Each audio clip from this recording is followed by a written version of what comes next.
the right decision, didn't he? We see cases go up, we see them come down again without the restrictions that your party wanted. No, I don't accept that picture at all, Julia. Which bit of it's not true?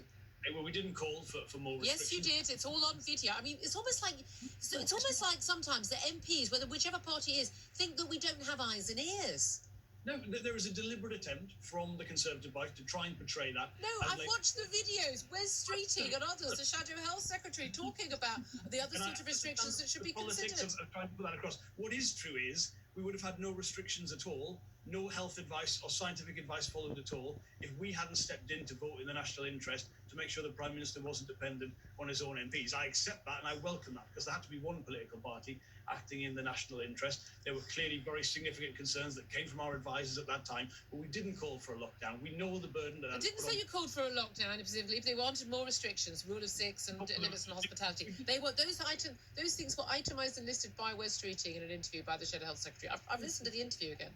You know, I've talked about many times where that we always wanted from the beginning a sensible approach to wearing masks on public transport, and particularly... A sensible approach would involve evidence that they made a difference. Have you ever seen any of that evidence? I haven't.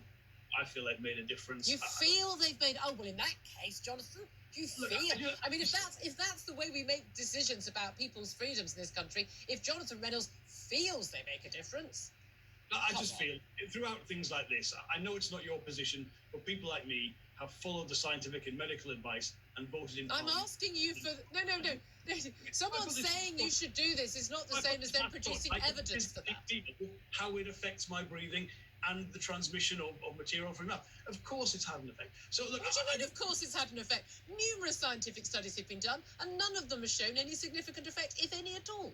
Well, I feel it's been of benefit. You feel... This sort of tedious anti-vax stuff, Excuse me?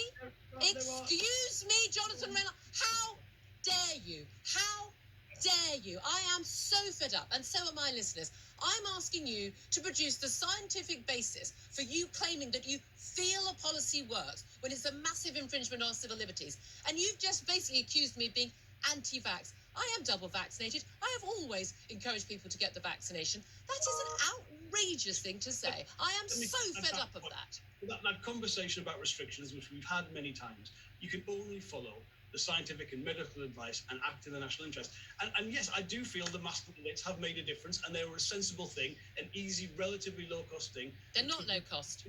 They're not easy, they're not low-cost, and there is no scientific evidence for them. Don't tell me you feel something works. If there isn't scientific evidence for it, you're not following the science. I'm sorry, but it's ridiculous. Let's come back to what you wanted to talk about. I know you've got a